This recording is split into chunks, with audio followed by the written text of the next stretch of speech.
ये कहानी है एक रहस्यमय गुफा की, जहाँ समय का आगे पीछे होना लगा ही रहता है।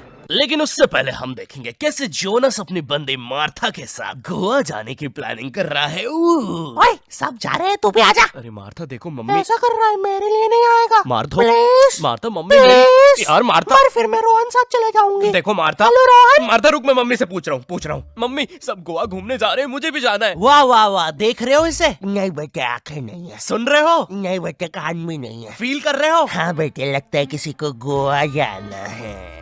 आप ज्यादा एक्साइटेड मत हो, वरना हर 2 मिनट में तो ऊपर से रोशनी नजर आने लगती है। कल पूरी रात मैं सो नहीं पाई उनके पीछे।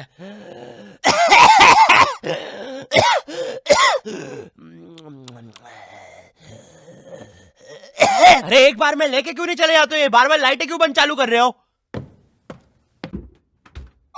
मम्मी प्लीज जाने दो ना। बेटा देख, अपने पापा से जाके पूछ। ठीक है पापा। बड़े मम्मी से पूछ। बेटा पानी। बड़े मम्मी से पूछ। ओ मेरी माँ, थोड़ा सा पानी पिला दे। दादाजी वो नातू नातू का पोस्टर है, उसमें माला और अगरबत्ती चढ़ाना बंद करो। और मम्मी आप ही बता। बेटे अपने पापा से पूछ। बड़े मम्मी से पूछ। बेटे पापा से। बड़े मम्मी से। मम्मी आप ही मम्मी पापा पापा इन लोगों ने बचपन में भी ऐसे ही किया था, जब मैंने मेले में एक काली लंबी बंदूक से उस आदमी के फुक्के फोड़ने के लिए जिद करी थी। पापा, मम्मी। 15 साल तक मुझे उस फुक्के वाले के साथ रहना पड़ा था। सॉरी बेटा, हम तो बस तुम्हें 2 साल के लिए छोड़ के भागने वाले थे, लेकिन मेला इतना बड़ा था कि हम खुद घूम गए थे। मैं खुद 15 साल राई झूले वाले के साथ रहा हूँ। वो मैं थी यार। तुमसे मैंने कहा है ना, दाढ़ी मत काटा करो। मुझे तुम्हारा राई झूले वाले आदमी जैसा चेहरा हॉट लगता है। मम्मी देखो, मुझे गोवा जाना है, ठीक है बेटा। हमारे जमाने में हम पहाड़ चढ़ के स्कूल जाया करते थे, उड़ते सांप को अंदर। मुझे नहीं सुननी आपकी फिर से झूठी कहानी। हाँ? ये क्या है? हमारे घर में सीक्रेट रास्ते भी है। यहाँ तो एक जंगल है। अरे वो देखो, एक गुफा। ये हमारे घर के पीछे क्या कर रही है? हेलो हेलो, बस करो, किसी जानवर ने सुन लिया ना। 1 सेकंड इधर आना जरा।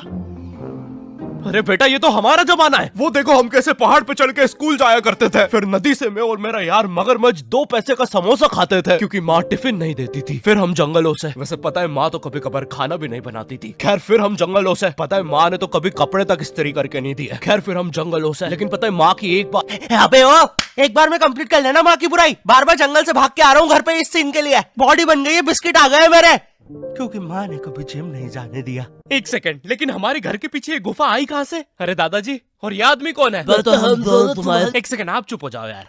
बेटा, हम दोनों ही तुम्हारे दादाजी हैं। जब मैं छोटा था मुझे भी गोवा जाना था, लेकिन मेरी माँ ने मुझे नातू नातू डांस करते हुए मना कर दिया और कहा कि जब वो छोटी थी वो पहाड़ चढ़ के स्कूल जाती थी। मुझे पता लगाना था कि ये सारी कहानियां सच है भी या नहीं, लेकिन वो बस टाइम में पीछे जाके ही हो सकता था। एक दिन एक बड़ा सा ब्लास्ट होता है और एक गुफा बन जाती है। उससे मैं टाइम में पीछे तो गया, लेकिन मुझे पता चला ये सारी चीजें तो मेरी वजह से ही हुई है। ये पहाड़, ये उड़ते सांप, सब कुछ गुफा की वजह से ही हुआ है। ये सब देख के मेरी पैंट गीली हो गई। अरे नहीं, ये फ्लैशबैक में दिखाने की जरूरत नहीं है, ये तो अभी हुआ है। अरे तुम्हारी भी हो गई। लो बताओ, तुमने ये सब गोवा जाने के लिए किया? मैंने नहीं बेटा, हमने। क्या? हम तीनों एक ही इंसान हैं। 1 सेकंड, तुम मुझे कहना चाहो? अबे ये म्यूजिक बंद करो पहले। ओह मैन, कितना मजा आ रहा था। तुम भी हम ही हो। तभी मैं सोचूं मेरी भी पैंट गीली क्यों है। ये तुम्हारा ही बेटा है, तुम अपने पापा के भी पापा बन गए टाइम में पीछे आने की वजह से। 1 सेकंड, अगर इतना सब हमने गोवा जाने के लिए किया है, तो क्या आखिरी में हम गोवा जा पाए? नहीं, लेकिन कोशिश जारी है। वैसे टाइम में पीछे आने की वजह से अब मार्था भी तुम्हारी आंटी है।